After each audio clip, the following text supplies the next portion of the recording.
Yo, what's good, guys? So today we're just going to be running through the patch 3.58, was just released yesterday, the Onyx slash Gargoyle patch, where she came out, and then they did some balance changes. So first, the new legend, Onyx. Probably already seen my other video about her. I think she's okay. Overall, I think she's okay. She's solid. She's pretty good. Um, so Onyx, she has Gauntlets and Cannon. She enters with 3 skins: Mecha Onyx, Cool Onyx, and Guardian Onyx. And they're all cool. So Canon experimental update has graduated, so they changed their side light and end light. Most of us probably knew that already or have learned. So, yep, Brawl of the Week, Temple Climb. Yep, that's going to be Brawl of the Week for a while, I'm assuming. Yep, Brawlhalla. Also going along with this, they have added the Luck of the Brawl patch, which is the Lucky Clover event. I'm assuming most of you guys, by the time you see this, the servers will be back up. Right now, they're like super down. That's why I'm not recording a gameplay video right now, unfortunately. Tomorrow we'll be back for sure. And later today on stream. Come check me out on stream. Anyways, so they added Gallo Glass Jala. I think it's a pretty cool skin overall, but I wish there was more in this event, to be honest. Anyways, they do got a new KO effect though, so you already know where my 240 MCs is going. Okay, so let's get into balance. So let's read what they wrote. This new round of balance adjustments rein in the power of overperforming heavy weapons while improving several weapons that tend to struggle in those matchups. That's exactly what the patch is about. So Axe, what they did is they did some placebo nerfs with Axe Sidelight. They increased the time to hit and increased the recover time. All that does is it overall makes Axe Sidelight slower, which I think is definitely a massive advantage to both high level and lower level play. Maybe it will allow lower level players to, punish these moves and possibly also react to Axe Sidelight easier. They decreased the stun of Axe Nair by 2. What this does is it makes Sidelight Nair ledge cancel D-Light no longer true. And it also makes follow-ups out of Nair overall harder. So you can't get like Sidelight Nair GC D-Light when they don't have a dodge anymore because they can just jump out of it. They increased the force by 1 variable for fixed. This really doesn't matter. This is just like for fun as a counter buff given all these nerfs.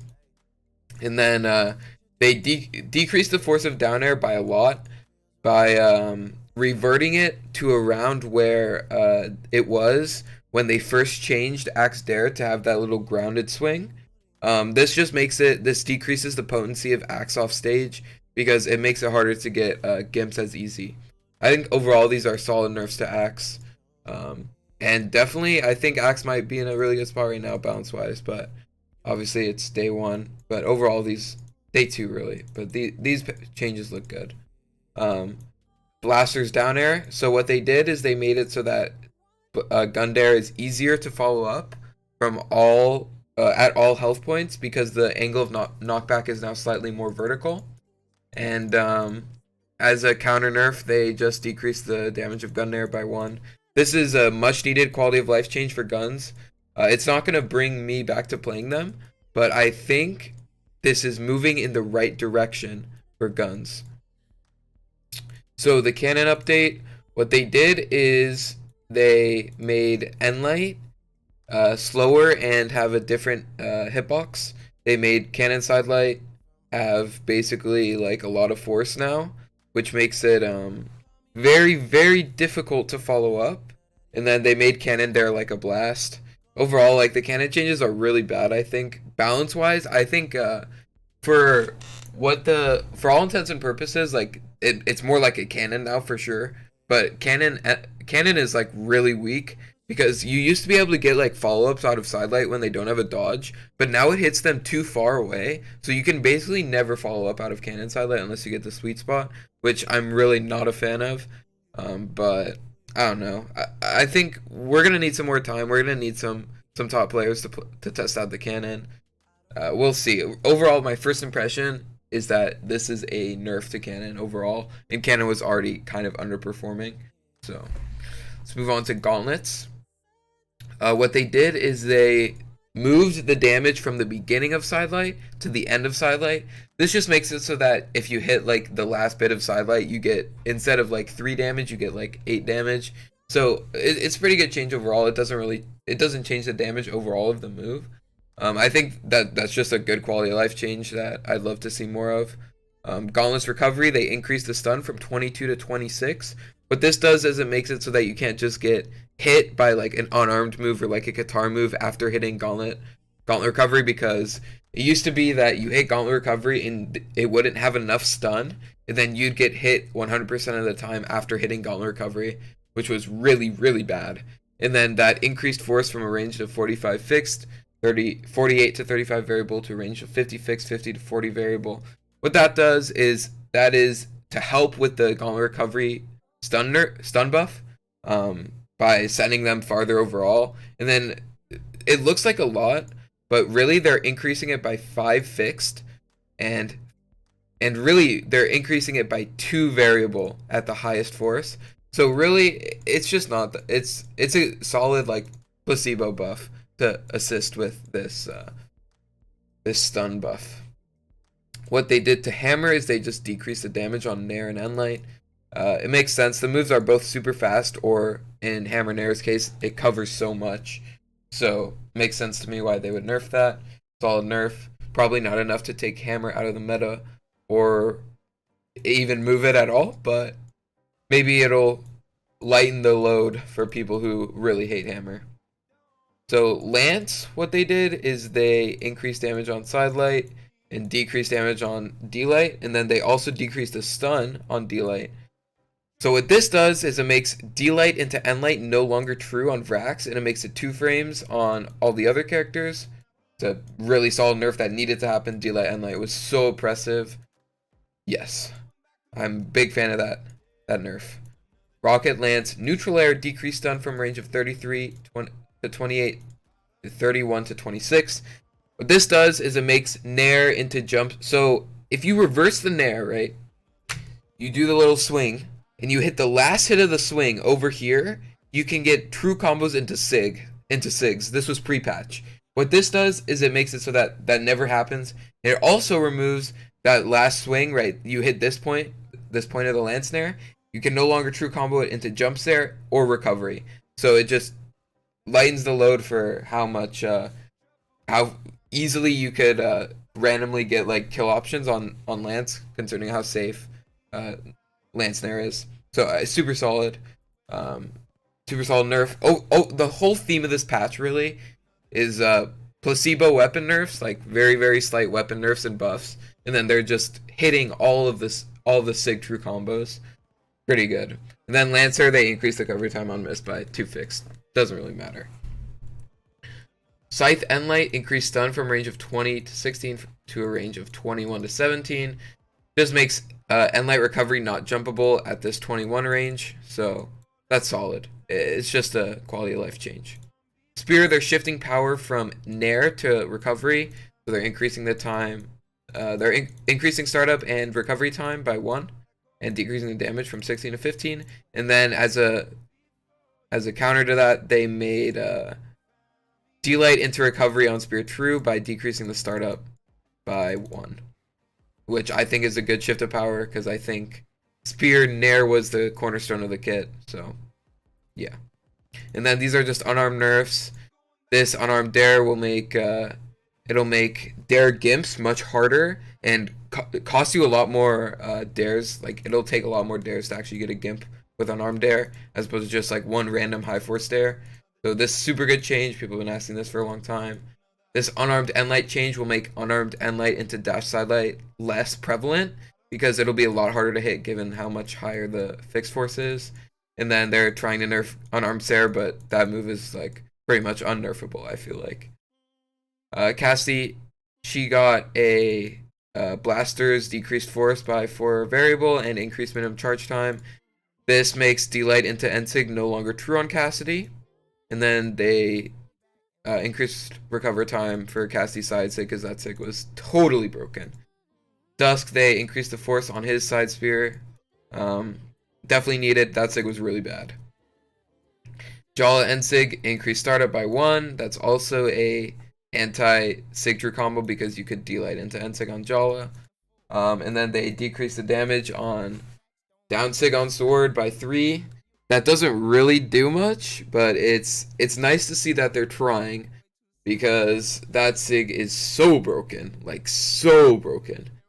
With Jiro, they are trying to buff him, but the only way to buff Jiro is to, in my opinion, make him faster. His Sigs have less recovery time or less startup, and definitely they need to fix the hitboxing on this move because it's so often that you can just like literally walk through this move. But I mean, it's good if this is like the preface to making those Sigs like usable, like faster, have better hitboxes, then Jiro might be, you know, playable.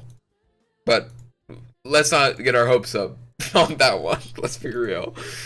Lord Vrax, his down Sig, increased recovery time on miss and decreased force. That needed to happen. He has 4 force. This move has so much force for no reason. If you compare this to like a Jiro Sig, it's hilarious.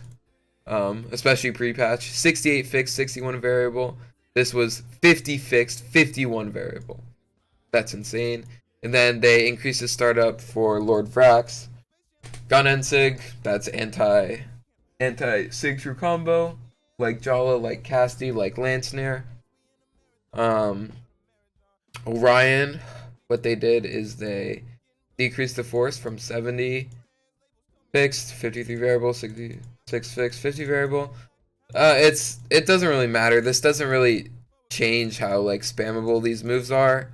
Both of these changes are like steps in the right direction, but I think they need to have like recovery time changes. And this Sig needs damage nerfs, not force nerfs. Ulgrim and Sig on Lance got buffed.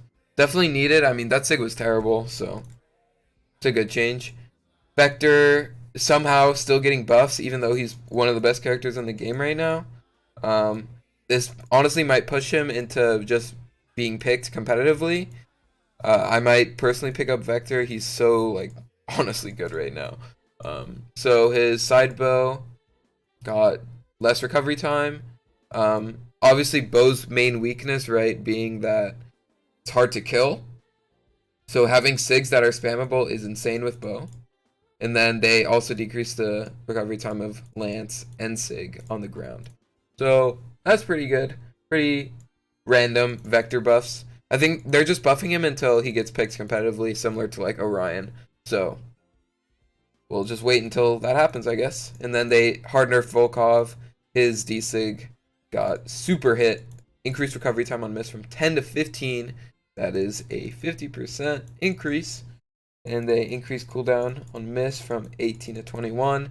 This is obviously in response to what happened in Winter Champs 2s, where Steven literally just used the move 8 times in a row and was not punished.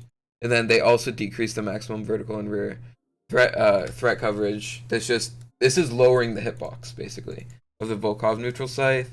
This is also needed, but the sad thing is like this is probably going to push Volkov out of the meta because those were his 2 strongest Sigs, and then his weapons, they need Sigs that can kill super easily. And he doesn't really have those apart from those 2 Sigs. So, I mean, we'll see what happens with this character. But maybe this was a bit of an over nerf. We'll see, though. Game improvements. The respawn points and item spawn areas on the Enigma are now more evenly spread out and follow the moving platforms. Okay, this is literally a free-for-all change. Updated the player and item spawns on lost. Okay, that's free-for-all change. Demon Island decreased height of the boundary of the knockout boundary to be closer in line with other 1v1 maps. Thank you. That map was literally non-competitively viable, but now they decreased it to the shipwreck height. So that's what we were asking for, and they did it. So it's a very solid change. Bug fixes. Fixed a case where the target could be dropped before the final hit. Good. Always want bug fixes. Animation. I don't know with the gauntlet perform. Okay. Animation bug fixes, probably good. And then legend rotation. This is encompasses every weapon, I do believe. So if you ever wanted to try a new weapon, try one of the free legends. Anyways, pretty solid patch overall. I'm definitely excited. It always seems like recently they've been moving in the right direction with these patches. So yeah, pretty good. Thank you guys for watching. It's pretty solid overall. The most important things for me in this patch is probably the sig nerfs. Obviously, the spear change might be impactful with the recovery buff, and then I think the gauntlets. This is gonna make a lot of people pick up gauntlets again. I think, especially like Sandstorm, Simba, Santi. Those kinds of players will start picking up gauntlets again. Maybe you guys also could try them out, considering that you're going to be less susceptible to just random wake-ups.